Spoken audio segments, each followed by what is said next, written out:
This is the Stock Trading Reality Podcast, episode 132. That'd be about 1946. My dad delivered gasoline to the farmers. He had his own business. He delivered gasoline to the farmers, and there was a farmer who dealt in commodities. My dad said he trades wheat and corn.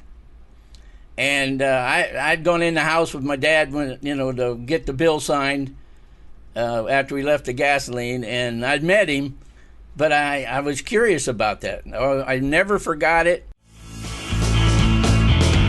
This is the Stock Trading Reality Podcast, where you get to see the realistic side of a trader's journey. Get inspired and stay motivated by everyday normal people who are currently on their journey to trading success. Did you know he has a vlog series? Check it out. Play Trader. Yeah, I guess this is a shameless self-plug, but there is a vlog series that I've started, and it's been going a while by the time you hear this, but definitely check it out. There's a good variety there.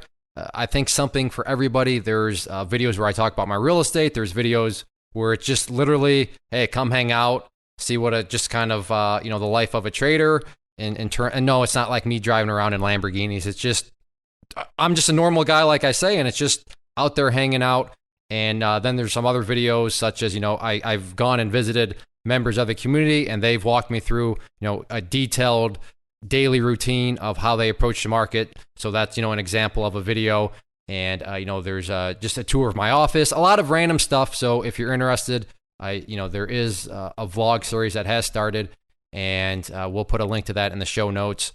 But you can find that on the YouTube channel, on the website itself. But if you're into vlogs, if you're into kind of, more maybe potentially real estate, or just want detailed things in terms of, trading, not every video is about trading, but, definitely check that out. And at the time of this recording, Ches has not made any appearances in them, but there will be a time at some point where Ches will be making some appearances in the vlog, whether that is in Florida at the meet and greet, or maybe we can head out to Denver at some point after he gets his house all built and stuff. But Ches, shame on me for assuming. Are you even willing to be in a vlog? No, I do not consent to the use of my likeness in any other video formats, or the only thing I consent to is this podcast. Yes, of course. You'll definitely kind of catch me in the meet and greet one, and then obviously as this house stuff gets out, we'll definitely have to have you out to come have a good time with us. Yeah, that would actually, I'm just brainstorming right now. That would be another good little thing, visiting Ches and his new property. We can shoot some guns out on your... Oh, and that shoot would be... Shoot some guns, ride some ATVs, get hurt somehow. We'll figure it out. Yeah, exact. That sounds like a good plan, and it'll all be documented. So we will get no insurance payments because everything will be, cameras don't lie. So, but yeah, check out the vlog series. Today, though... I guess I don't know if it's today when you're listening to this, but we just finished up with, bless all our guests' heart. I appreciate every single one of them for coming on here and doing this. And I try not to have favorites, but if I'm being honest, there's some that stand out a little bit more than others. And that's just, I don't think that's a shocking revelation. And this is one of those where Ches and I were Skyping, and we're almost kind of just like shaking our heads in the sense of, wow, this is a first. This is really cool. And today we are talking with Ron. And Ron, as he says, is going on 81 years old. And a little teaser, he first heard about the market in 1946 when he was 10 years old. So he's had a lot of life experience. He has a lot of cool little sayings. And the way he closes out the podcast when he talks about discipline and courage and all that stuff. Ches, that was like legitly good, wasn't it? He could be a motivational speaker just with his years of experience and stuff. But yeah, it was absolutely awesome. And he's a good guy. And IT Nate, who's a show producer, he made the comment that his wife was listening to it as we did it, and he's like, yeah, I'm pretty sure my wife's gonna leave me for Ron, and I don't blame Stacy, which is her name. I told Nate, I was like, well, I'm not gonna let my wife listen to this because she's probably gonna want to leave me too for Ron, because Ron's just a great guy. So, Ches, I would advise you, don't let Kelly Trader listen to it either. I was just going to say, I'm not going to let her because she'll just melt. Yeah, I see what you did there. Well played. The listeners will see soon. Yeah, well played. She will just melt. So, anyways, without further ado, let's talk and hear about Ron and his journey. Okay, I'm going to take the liberty to speak on behalf of the whole community, but I just want to thank you three guys for doing these things. Well, you're up there around 130 or something, and for all these years, couple of years or so, and they've been so valuable to me. I'm sure they've been valuable and plus entertaining to a lot of others, so we do appreciate it, and we thank you. Well, I appreciate that, and hopefully they are entertaining. And on that note, you had just informed us that you have listened to every single episode, plus some of them several times. So, Ches, I think Yes. we may have entered into territory of potentially the most dedicated listener that we have. Would you agree with that, Ches? I would definitely agree with that, and I just want to remind you, Ron, that it's members like you who volunteer to be a guest on the podcast that really kind of make this possible. So thank you, and you're welcome from our side. Yeah, Well, like when you tell the coach after an injury or something, hey, I'm ready to go in, you always want to do well. That's the way I feel right now. well, you know what? Ches took the words right out of my mouth. You just being here is the reason why this podcast can continue. So really, you can do no wrong. I suppose you could, but I have a feeling as a fellow Buckeye that you're not going to do anything wrong. So I was trying to remember because we've emailed, but I can't remember. I want to say you graduated from Ohio State in 1977. Is that accurate, or am I off of my years? No, that's not accurate. Hold on to your pants now. 1959. 1959. All right. So I have, and I graduated from Ohio State in 2006. So, oh my goodness. So I would assume that, when's the last time you've been to campus? Have you been, do you still live in Columbus, I guess? Or about 3 or 4 years ago was one of the few times that I'd been through the years, but it was about 3 or 4 years ago, and I could not believe what I was seeing. It just blew me away. Yeah, went across the river. I was in the agricultural school, and I went across the river to the dairy technology building. I'd graduated in dairy technology, and I couldn't even see the building because it was brand new and no trees, and it's buried in trees now. And I said, "Where is it?" Yeah, I'm trying to think, because the last time I was there to at least walk around campus was when my wife was pregnant with my second child, and she's 3 years old. So yeah, I was there about 3 years ago too. And even from, when I was there, just all the new, the library and all the student union. I mean, it's crazy how much construction. Yeah. So I guess, Ches, sorry, we could totally just talk Buckeyes this whole podcast, but and we could talk about Woody and all kinds of things. I mean, yeah. Anyways, I'm trying to go down this rabbit hole that nobody besides, and then other Ohio State fans would care, but I realize that not everybody here is an Ohio State. Anyways, let's get into the good stuff here. So, but yeah, go Bucks, and I'm sure that might come up a few more times just because we can't help ourselves. But I'm excited because 1959 you graduated. So I know. Now let me say one more thing before we get started. I know there's a little elephant in the room, so let me deal with that. In about another 50 days, I'm going to be 81 years old. Well, you know what? I think 81 is the new 20, as far as I'm concerned. So. I agree. So that's stretching it a bit, but it might be the new 40 or something. Well, hey, you know what? New 40. Well, 50. This is good stuff. Anyways, you still have your wits about you in full effect. So I love it. This is going to be a good interview. But where did all this start for you? Where did you first hear about the stock market?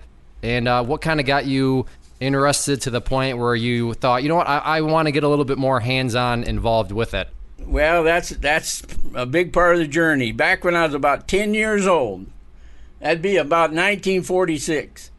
My dad delivered gasoline to the farmers. He had his own business. He delivered gasoline to the farmers. And there was a farmer who dealt in commodities. My dad said he trades wheat and corn. And I'd gone in the house with my dad to get the bill signed after we left the gasoline. And I'd met him, but I was curious about that. I never forgot it. and he would drive into Lima, Ohio. The guy would, and go in there to the broker's room and listen to the ticker or watch the ticker or something. And later on, I asked my dad, do you know where that place is in Lima? And we went by it one day, and I remember that to this day. So that's where it started. Oh, that's pretty cool, and that's we've had other members as well where they kind of hear about it almost in passing as a child, and obviously back then, those people who were using those were kind of hedging production. Most of the time, it wasn't for speculation, but it could have been. So, right. 10 years old, you hear about all this kind of stuff. Obviously, I don't think you're trading at 10 years old, but did you put some money in, or did you have your dad do something for you? Or did you wait until later in life? No, nothing like that. Let's just go forward in my experience. In the middle 40s, I was a manufacturer's representative at the time. I had got out of the dairy business, and I traveled the state of Florida, and I would occasionally have a customer who would say something about the market. Now, the market was up, market was down. We might chat a little bit about it. And through the years, that's about the only thing that I heard about the market. I didn't look in on it myself at all. So that was about it for a while. And then up in the 90s, low 90s, 91, 92, my son was in A.L. Williams. I don't know whether you ever heard of A.L. Williams, but it was a buy-term invested difference, a buy-term insurance invested difference. Well, I got interested in that myself as just kind of a part-time thing, and I signed up, got my insurance license, and 3 or 4 months later, I got my Series 6 license. So I was actually licensed to sell mutual funds and I guess that was about all, mutual funds and variable annuities, I think. So I got in, I had to learn more about the market then to take that test, certainly. So I guess, because I know I always hear about the Series 7, and so what's the difference between a Series 6, which you had, and a Series 7? I don't know what a Series 7 is. I imagine it's more of the same, but as I say, what the limitations on the Series 6 was that I could sell mutual funds and variable annuities, and that was about all. So Ches, is Series 7 maybe the difference being you're allowed to sell stocks to people? That must be that differentiating factor, maybe? Yeah, I was thinking it's just pretty much the scope of what he's capable of selling, pretty much. almost like he could have totally went for a Series 7, but for his line of work, he only needed the other one. So right. that's yeah, I think it's just a scope issue there. Probably, just like you said, Ron, probably the same exact test practically, just probably more regarding stocks and other things. Right, I imagine that was it, yeah.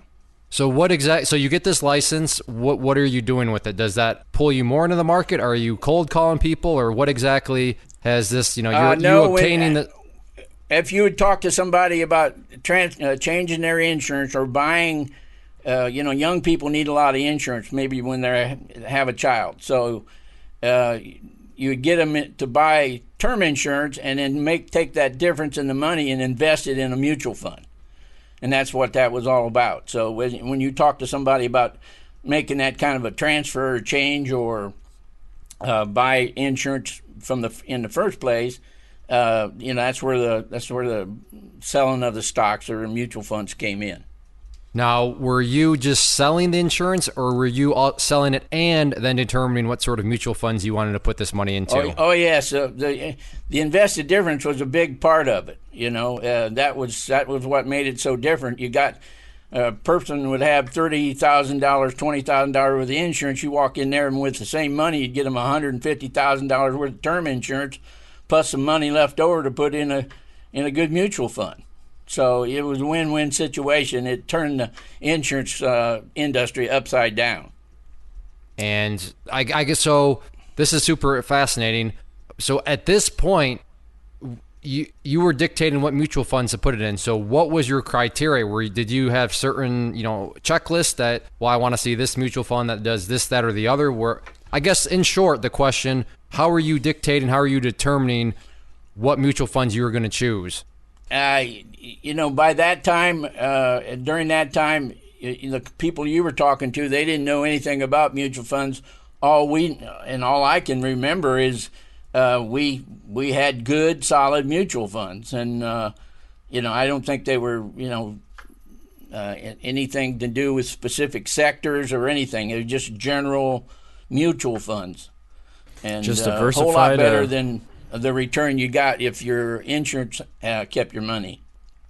No, I can definitely see that. So, Ron, what exactly led you to kind of change your profession from working in the dairy industry to pretty much getting more involved in the market regarding mutual funds? Well, that's a tough one.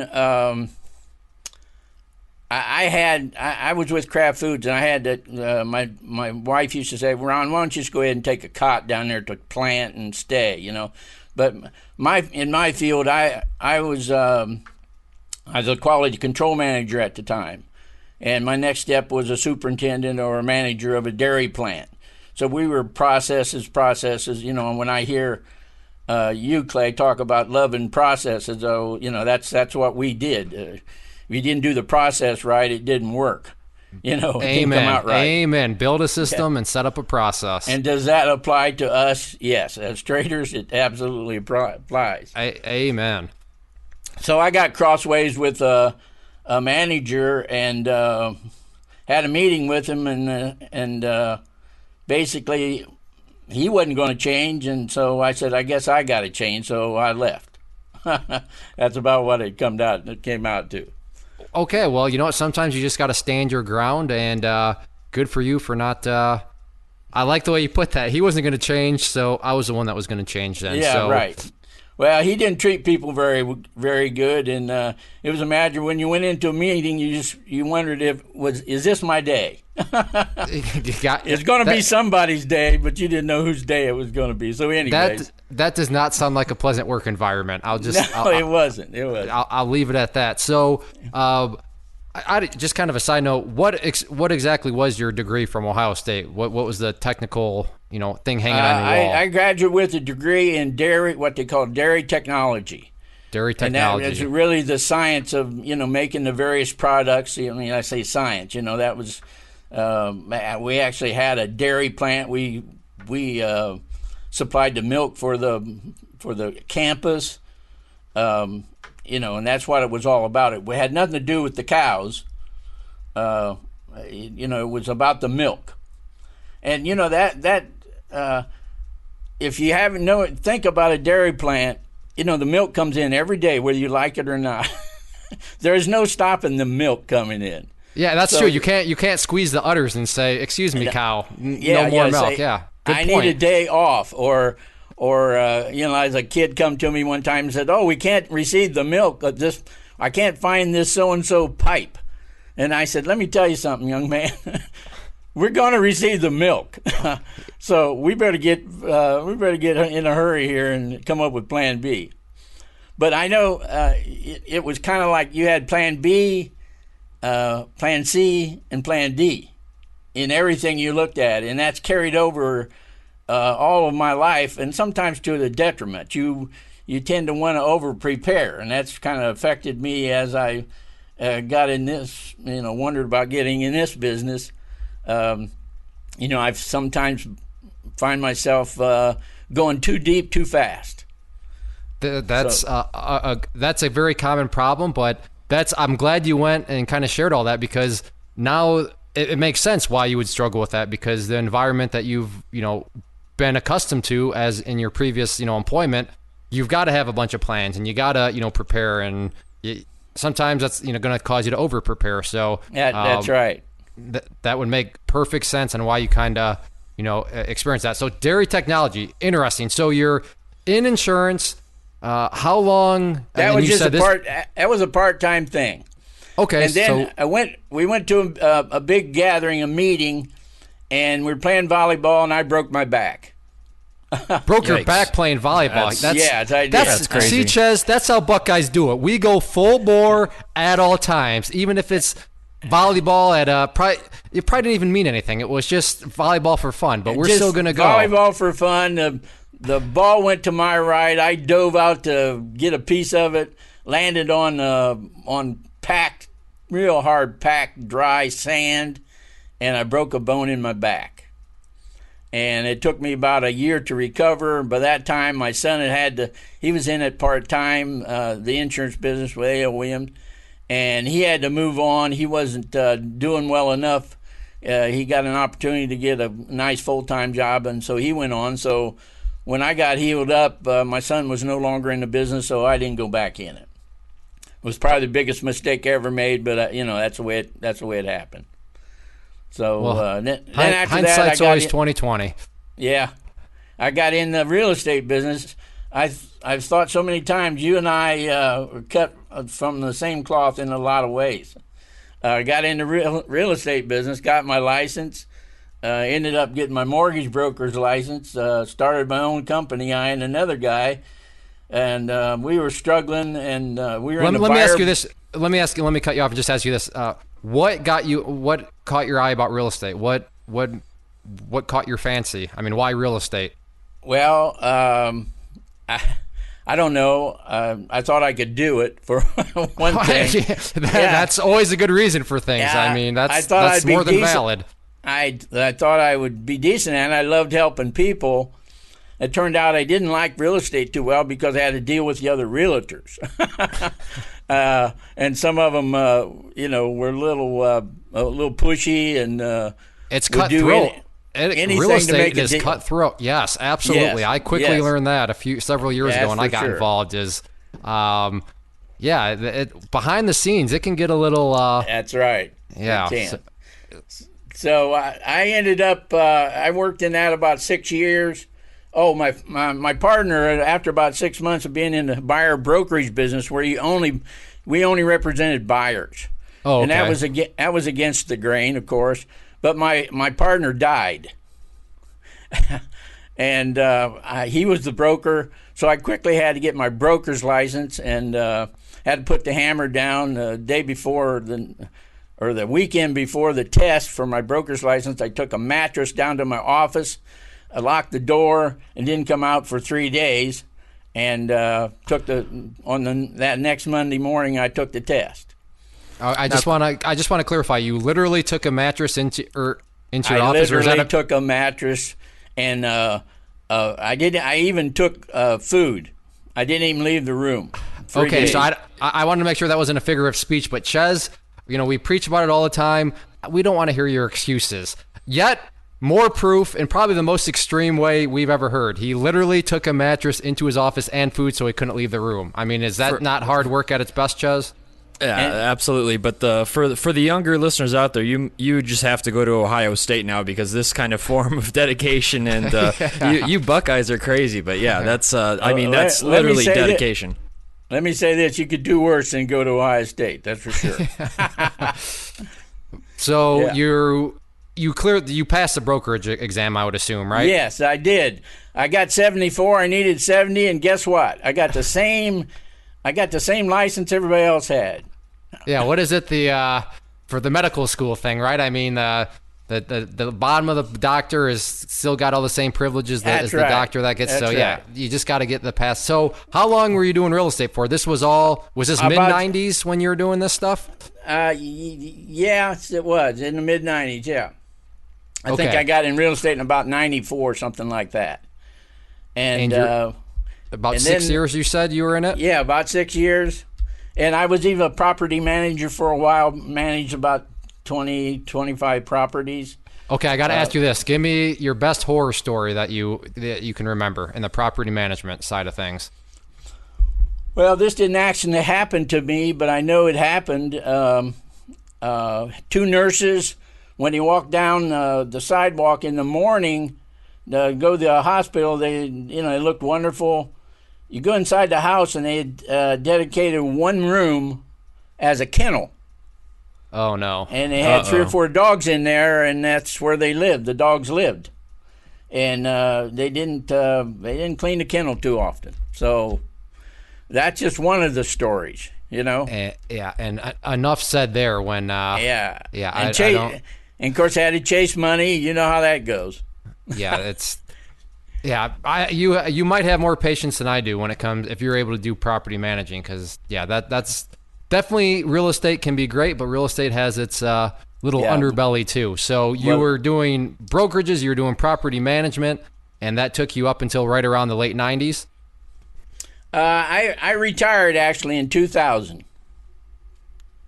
So that's still 17 years ago. So this is we've gone through so much already, and we still have 17 years to go. This is great. This is great. Well, so it gets a little bit unpleasant from here on in some respects. In 2007, my wife and I both in June of 2007, within 10 days, we were both diagnosed with cancer.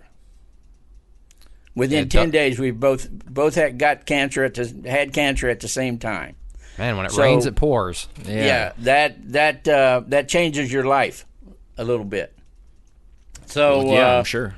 Yeah, off we go with that fight. She fought it for 9 years. I was pretty much in the clear after about 3 years, and that in between that, the 3 years and when she succumbed to it in 2016, I pretty much dedicated my life to take care of her.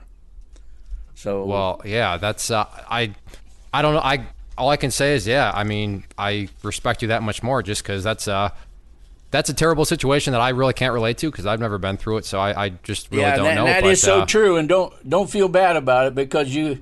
After going through it and after 57 years of being married to someone you love so dearly, you can't explain it. You got to go through it, and that's just the way it is. But you got to do what you got to do. So obviously, I'm assuming, like you said, you had spent those years taking care of her. I'm assuming you absolutely had no interest or anything kind of to do with the market at that time. Is that fair to say? I of course, we had time. She had 4 different kinds of cancer, or 3 different kinds of cancer in 4 different places, and so there were gaps. There was actually about 6 months in one example where she did pretty good. It felt pretty good, and I had always been interested in the market. Always said I wanted to trade someday. I wanted to get in the market, and she kind of wasn't pessimistic, but she could see the handwriting on the wall, and she said, "Well, honey, why don't you go ahead?" And so I had been dabbling a little bit, been online and such, and looking into things.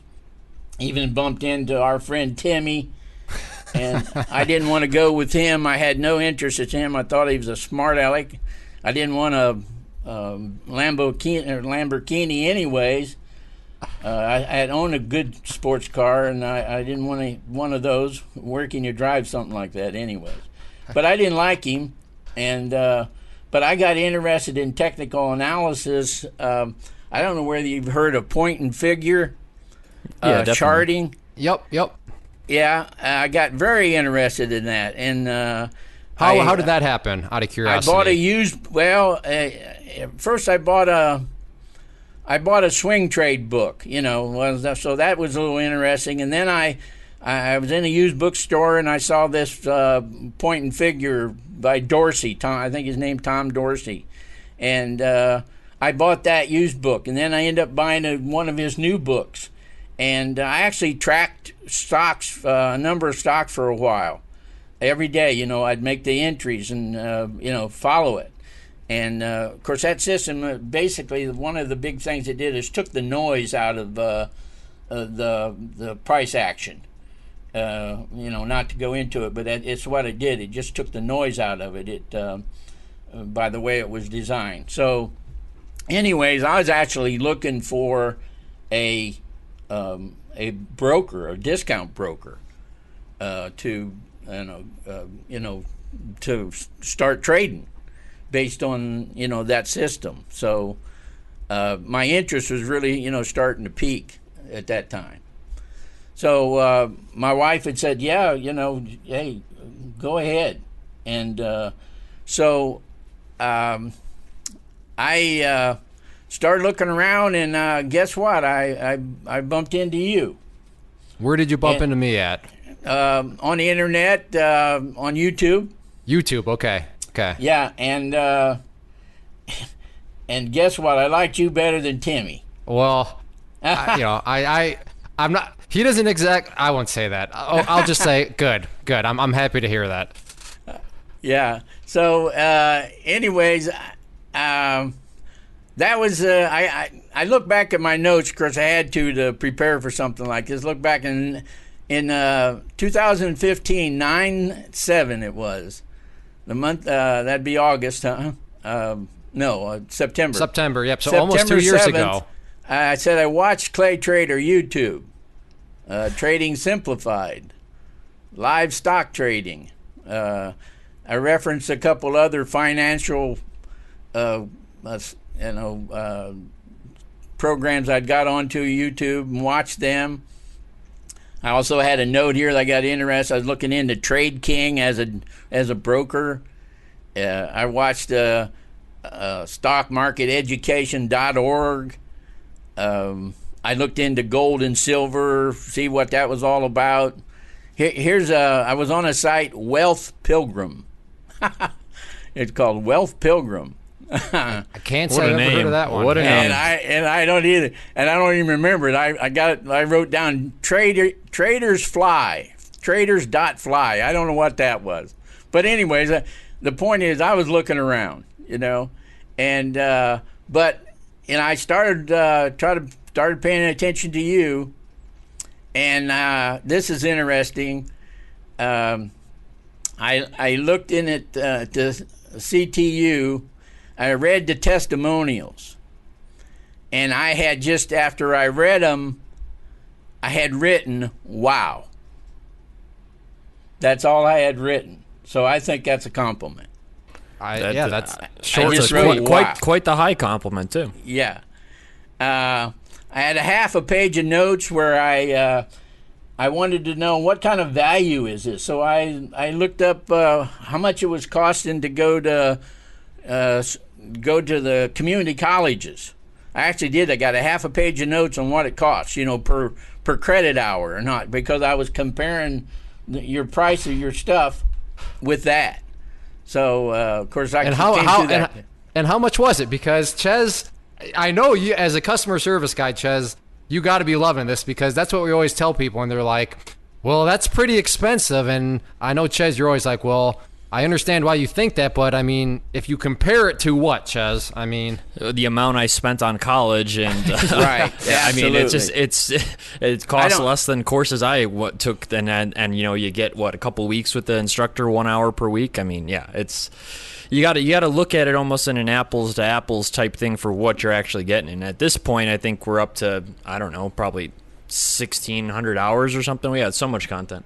Yeah, but I love it, Ron. I love it that you literally have a half page of notes where you did pretty much a quantitative analysis on cost of programs on the internet versus community college. So what were those costs, out of curiosity? Or did you I don't have that page in front of me. I just wrote down that I had a half a page of notes, and I remember, in fact, my daughter had her daughter was in just starting a community college, and I asked her, "What are you guys paying?"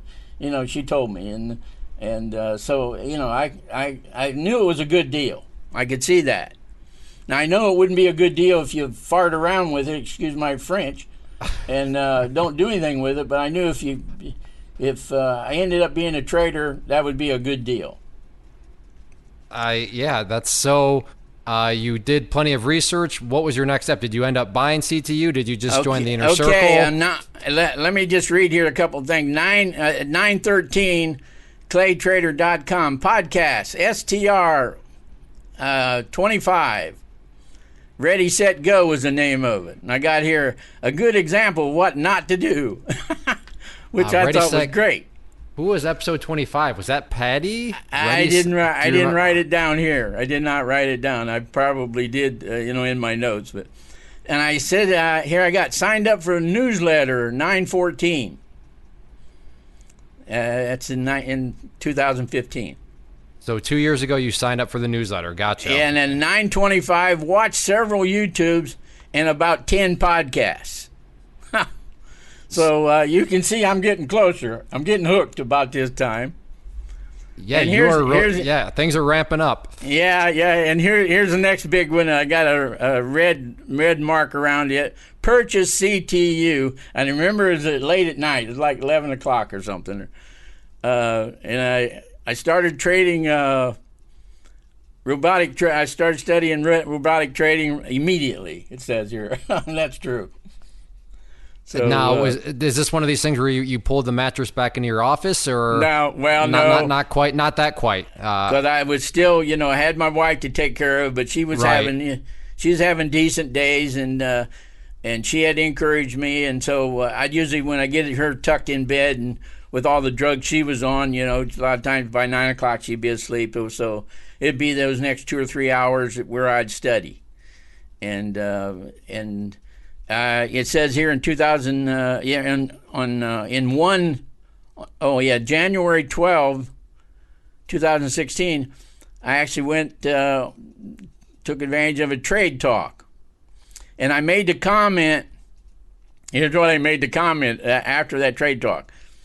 I think that Clay and I think a lot alike. And I think it'll make it easier to learn. And it's funny, Ches is, we're talking on Skype right now, and he's saying the same thing, like, man, you guys are a match made in heaven. So I think think he agrees that we think quite a bit. And just for listeners, Trade Talk is a part of CTU. It's the live weekly webinars, and that's just what we call those. So, one of the big things is I noticed how conservative you are, and I am very conservative, very conservative. That's why I never doubted that I could do this, because I am so conservative. I'm so careful. I will bend over and pick up a penny to this day. I mean, it's just a penny sitting there. Why wouldn't you? I mean, I would do the same thing. Ches, would you bend over and pick it? Yeah. I always said 100 of those babies make a dollar. Absolutely. In college, a guy walked in my room and had a shoe full of pennies. He says, there's 110 pennies in here, and will anybody give me $1 for them? I said, any day in the week. And I just pulled out a $1 bill and gave it to him. I made 10%. That's a good trade. Yeah, I was gonna say that's a great trade. Yeah, that's so your trading started with pennies and shoes. That may be the title of this podcast. I don't know. That's pretty good. Freshman at OSU when that happened. Yeah, that is funny. So you dive into the courses, and how does that progress? Are you here I watched number 35, STR number 35, and on 120, I say for the last couple of weeks I've just watched this or that, very little time. And Betty has been in hospice for 6 months. And they'd told her doctor had told her just before we went into hospice, she was at home, but under the care of hospice. Betty come right out and ask her, the lady doctor, how long do you think I got? And the lady said 6 months and a little while. And she died on the 25th of January. So she was 6 months and a few days, 6 days or something like that. So, lady knew what she was talking about. Now, I mean, you mentioned 57 years of marriage. That's an insane amount of time. So did that put a pause on things when that happened? I mean, which would totally be understandable, or how did that kind of influence the journey? Here's a big lesson for people. It didn't. Of course, a couple, 2-3 weeks, you're stunned. You don't know which way's up. You hardly remember the service. But this was kind of part of the plan, was that I'm going to do all right when Betty dies, and she was in on this, because I'm going to be busy. And to me, busy meant studying CTU. That's what busy meant. And so I got after it. But the lesson is here that I got after it, but I was going through the stuff, But some days, evidently, I wasn't getting much from it. I mean, I realized that, hey, you just treading water. You know, I look back at one of the lessons and like, well, what's that? Yeah, So, and I mean, with everything you had gone through, that's understandable. And I mean, Clay and I have talked about it before. I think Hooch actually brought it up in his podcast. He goes, when big things are going on in your life, obviously with Clay Trader University and all that, you definitely have stuff to keep you busy, but sometimes you're just not mentally all there, and there's just, obviously that's a huge event to go on in your life. It's just, I can totally understand how that happens, and there's, a big event in your life, or you're doing too much content at once. So mine was too much content at once, but yeah, obviously a big event in your life, it's going to have some, definitely going to have some impact for some time. Right, and let's face it, we don't like it, but 50% of the people out there get a divorce. And a divorce, they say many times, is worse than death. So people that are going through that kind of thing and try to make progress, heaven help them. I don't know how they might do it, but it's not easy. So you tread a lot of water, waste a lot of time. You're not wasting it in a way because it kept me occupied. Because I always had a passion for and the more I studied Clay Trader courses, the more passionate I got. So that was a good thing. Now, here comes the trouble. I start, like I said, in the dairy business, you learn how to be prepared. So I'm starting to think about a platform. And, of course, I look on the site and you talk about the different platforms and whatnot. So I think I like to paper trade on the platform. So I look at toss. I think or swim, and I had a bad experience. That thing kicked my butt. I am not too smart when it comes to computers. I wasn't born with one in my lap. I used a computer through the years a little bit, only as somebody would give me an application, and I'd learn the application, and I knew how to do that, but I never learned anything about computers and how they work, So I got some bad information online from somebody at TOS.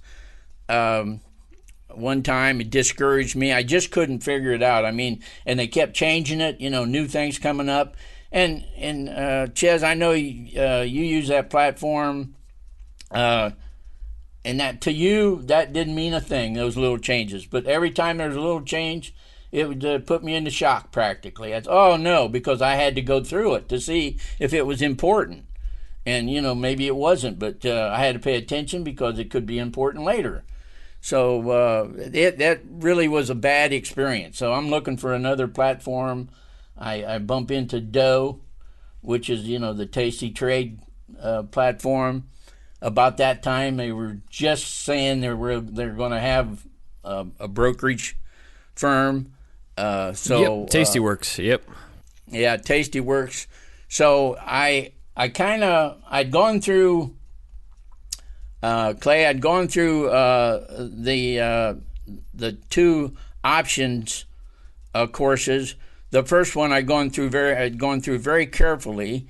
And I'm skipping over the fact that when I was in the volcano, in one of our courses, volcano. Yep, volcano and trampoline. Yeah, I liked that. But I thought, well, don't you do something similar to that a lot, Clay? Isn't that one of your favorite things? Yeah, I like the trampoline strategy, but more so now. I like once they get moving quickly. I don't mind shorting those ones. I mean, well, I know you were shorting a lot, but I didn't look at the penny stock course at all. There was no interest in that. I thought, well, someday it'd be interesting to look at it, but I didn't have time. I hurried through shorting, thinking I'm going to get back to that, but then I saw the way my life was going, and I had some side effects from my cancer. I had 43 radiation treatments, and you don't get that many treatments without paying a little bit of a price. Yeah, no And kidding. I Wow. was having trouble being up and not being up, but ready to sit in front of a computer at 9 o'clock. And it's not to getting up. I was getting up at 3:30, 4 o'clock, but with only a couple hours sleep. And then by, I'd either have to be in the bathroom or I'd have to be taking a nap trying to get another, a third hour or fourth hour of sleep. So that wasn't the morning thing, even though I love mornings, wasn't working out too good. So, I'm reading about options, I'm thinking about options, and I think, well, options is that may be where I want to go. And Ches, you can definitely swing trade. Oh yeah, you can definitely swing trade those. You don't need to be staring at your computer all day. I mean, you can pretty much set them and forget them. So that's a swing trader's dream. And of course, I didn't go into this, but I wanted to be a farmer. If my dad would have had any land to give me, I would have been one. But when Clay used to mention Ches and his farm, his farm, it's so true. and I thought that's what I want to do. I want to have a farm, of options. So, anyways, that's kind of where my interest started to go, and so I started paying a little bit more attention to Tasty Trade because I wanted to learn. I wanted to learn the platform, and I couldn't find a whole lot that they'd put out. Even though they had put out more, they kind of hid it. They will not claim to be an educational source at all, even though they are. They have all kinds of content, as you well know. But so I'm probably taking notes on things here again that I probably don't need to take, but thinking, well, I'm going to need that sometime. So going through these, different programs that they have, different videos that they have, and just hopefully learn the platform because, after toss, really, it upset me. I really did. I remembered Sean's video of her having so much trouble with it, and but I didn't feel like I'd paid the price enough to take somebody's time to to go in the chat room and ask for help.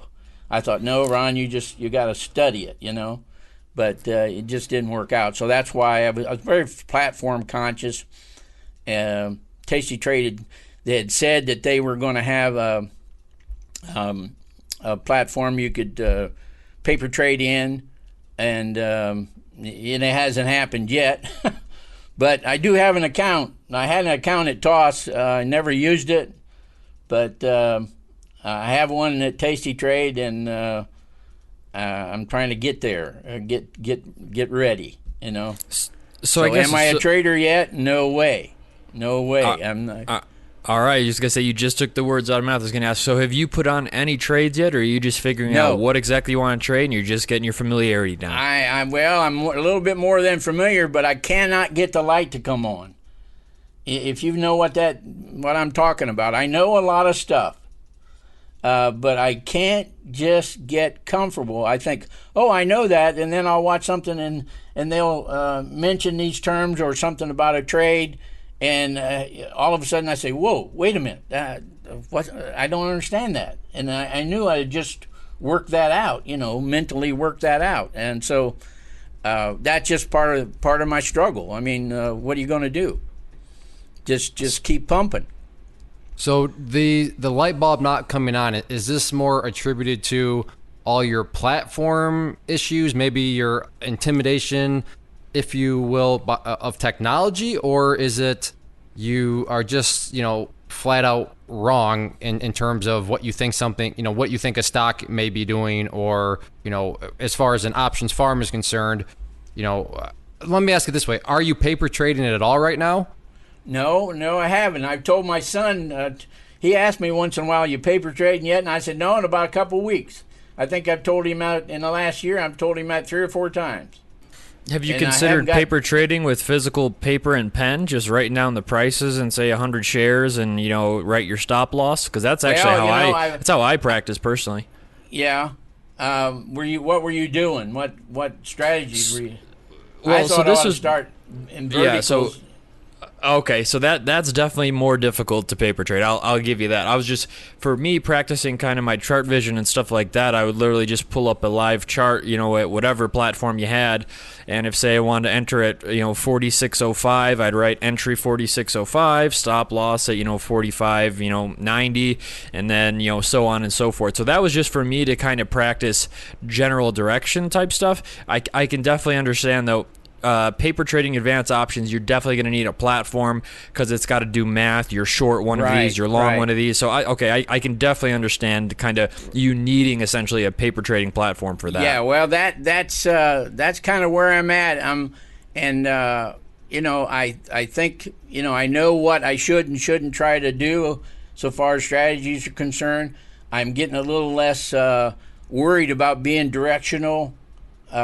Although they encourage you, to be a little bit directional, make an assumption at least, because that keeps you, very engaged, and I like that. I'm thankful, that I think I can do that because of what Clay has taught me. So that's a good thing. But definitely.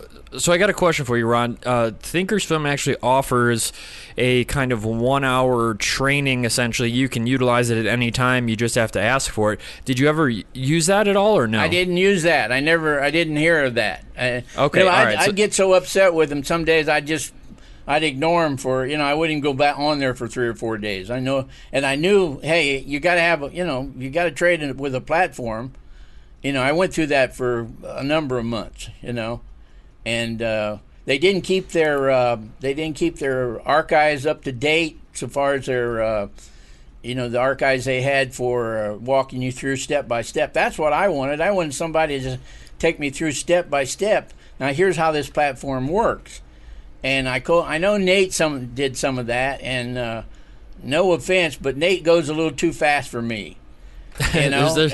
We understand that here. That's the nature of being our IT guy. Yeah, and but I just and I'm hesitant because I just think, well, Ron, you gotta work harder. And no.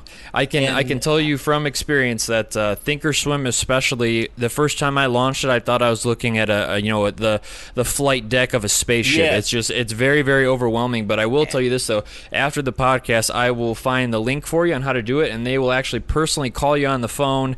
They'll share their screen with you on your computer, and you'll just straight up tell them, "I want a paper trade, vertical spreads, straddles, strangles, whatever it is," and the guy will actually show you. You'll see his mouse moving around the screen and show you how to do that. But Thinkorswim is actually a fantastic platform to paper trade on.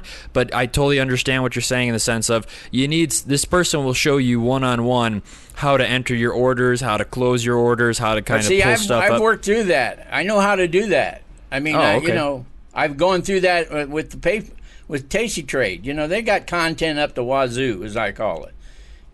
And I've walked through that stuff, and they got this what do I do next set of series where they actually start with somebody that knows nothing, and but those know nothings, they work there at Tasty Trade, and they got 50 people around them that could all answer a question, and I have nobody.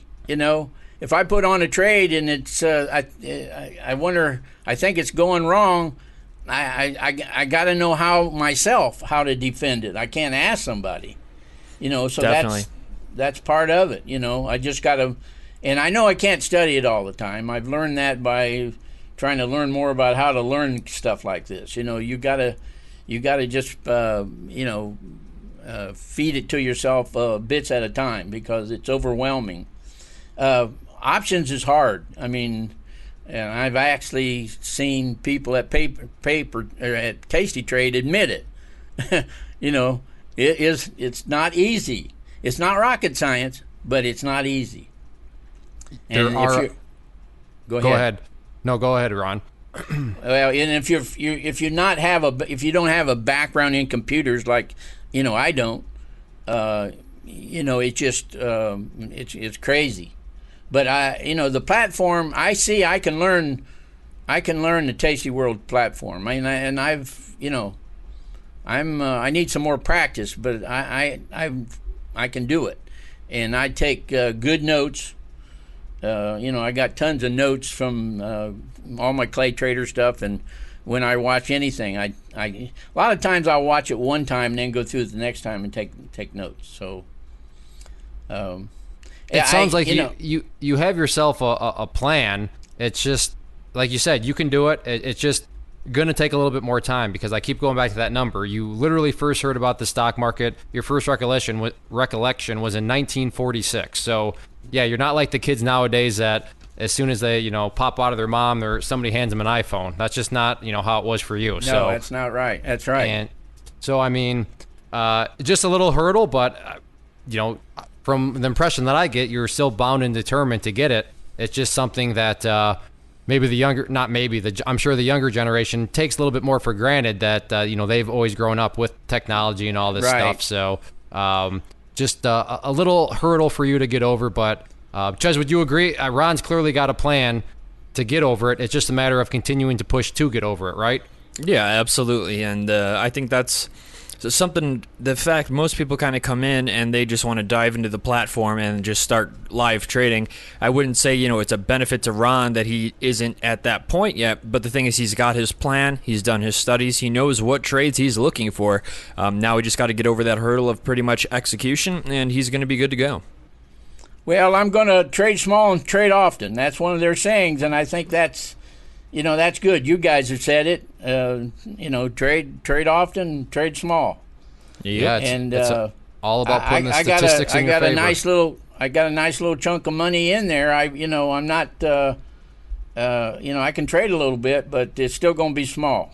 It's going to be one contract at a time, and that's the way it's going to be. And that's just the way I'm put together. I'm cautious. I try to have the first dollar that I ever made. I hid it away someplace. I can't find it, but I hid it away. That's typical. I still think back to your first trade where you made 10% on those pennies. That was a great first trade. So, I mean, you're on the right track. So, looking at the time, we'll have to start to wrap things up. But we are certainly going to have you back at a future time so we can hear about how this unfolds for you. But, you got a lot of stuff going right now. And I'm Ches, I'm going to take your question again. Sorry, but I'm just extremely excited to ask it. But Ches has a time machine. So if we were to give you this time machine and you could go back to some time, in the past and give yourself a bit of advice, what would that bit of advice be? Well, try to realize I don't need to learn everything that's thrown in front of my face when I'm trying to. I need to zero down and focus on just the basic things that I need to get started, because I definitely believe there's value in getting that first trade on, getting your feet wet, put your own money down. There's value there, but until I'm ready, I'm not going to do it. But I've wasted a lot of time, or not wasted, but I've used a lot of time in trying to. As I'm looking for one thing, I bump into other things, and I say, I might need that. So I got to write that down. Avoid the shiny objects. That's what it sounds like. That advice. Yeah, shiny object syndrome. I think we all go through that. And but you use the keywords focused, and I would say that you are definitely focused now on the advanced options, so you can set up your farm like Ches has. But yeah, that's a very valuable lesson to you as listeners. I assure you. Whether you're, Ches's age or, Ron's young age, your shiny objects exist for everybody. And if you let them, you're going to be torn in all different directions, and you're never really going to hammer something down. So that is actually a great bit of advice. So Ches, the ball's in your court now. So Ron, we're going to take it into Clay's most serious question here. What is your favorite movie? Well, do I get to give him some hints? You can. I like can definitely try. He likes the challenge. Okay. There's a quote. Louis, I think this is the beginning of a beautiful friendship. Louis, I think this is the beginning. I don't think I've ever seen this based on the quote, but I feel like. Okay. I'm gonna give you Okay. I'm gonna give you another it's a quote. Classic. It's a classic. I'll give you should I know this, Ches? I mean, Ooh, I don't know if you'll get it off the top of your head, but it's a classic. Okay, give me another one. I need another Now, hint. okay, from the same one. Wait a minute here. Here's looking at you, kid. Oh, okay, that's Clint Eastwood says that. But what? Wrong. That's not Wrong. Clint Eastwood. Here's It's looking not at you, Clint. kid. It's not. Here's looking at you. Well, kid. he might have been quoting this. He might have been quoting this film. Yep, that's Here's true. looking at you, kid. Okay, let me give you one more. You might have Okay. Play it again, Sam. Clay, is when it- I say classic, I'm talking about black and white classic. Yeah, I'm trying to. Yeah. Is this a western? No. Not a Casablanca. I Yes. can't believe you got that. I can't Yes, believe you got wonderful. I mean, Original that. I play. can't believe you got that. Ches, never doubt me, okay? Never doubt a Buckeye. Never Unbelievable. Yeah, doubt right. a Exactly. Buckeye. That's Yeah, your actually, first. That's your Ron first actually mistake. Yeah, exact. Well, I was either going to go with that or Citizen Kane, so I had a 50. Unreal. I had 50% odds. So Unreal. I chose wisely. So another movie quote out there. So all right, well, I've never seen that, but I feel like I probably should now. I know Wow, it's like you a. really need to. Yeah, I recorded that a few months ago, and I ended up watching that thing 2 and 3 times a week. I mean, Okay, I well- watch that thing, and they all smoke like a chimney, and I don't believe in that. There's other things they do that I really don't want to get into, but there's something about that movie that I just couldn't. It took my mind away. That's what that movie did that, and that's what I needed. So I just kept, I'd get melancholy. I'd start, thinking, and I just watched that movie, and it put me right back in good shape. So All right, well, it's going on the movie list for sure. Then, yeah, that's you won't yeah. be sorry. All right, my wife and I will. I'm going to inform my wife after we end this that we have a new movie that we got to check out. So, based on Ron's suggestion and Ches, it sounds like you highly endorse it too. So, what about favorite food? What's your favorite meal and dessert? I do like steak, but I'm kind of getting away from that. But give me some good barbecue and some good potato salad and some baked beans and a piece of cornbread, and I am good to go. I think you just And nailed the I'll walk barbecue away right there. from Yeah. I'll walk away from the dessert at the table, but before I get home, I want to stop and get some ice cream. There you go. That's, I'm an ice cream nut. well, you're a dairy technology major. You Yeah, better that's be at right. least somewhat of a dairy nut. I You never helped met produce ice that. cream. I never met ice cream. They're like pretty little girls, just some are a little prettier than others, but they're all good, Ches, I want you to tell Kelly, your wife, after you to be like, You're my little ice cream cone. I want you to call you. I'm going to go call my wife a little ice cream cone too. So all you guys out there who knew this was a relationship too, go home and call your significant other your little ice cream cone and explain it's okay. Ron said it's okay. She'll think you want to come lick her face. So that may not work. Yeah, I mean, you absolutely nailed it there. But Ron, it's been an absolute pleasure speaking with you. I got one final question. What are 3 words that you would say kind of define a successful trader? Well, I think you got to have balance. You got to have balance in your life. You got to have balance when you're looking at every aspect of trading. You got to have perseverance, that's for sure. And I think the first one is, most important is discipline.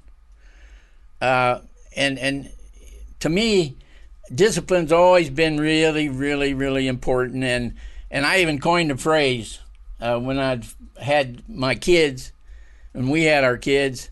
And I told them, discipline will get you where you want to go. And I believe that to this very day. No, I don't think there's anything more truer than that. Yeah.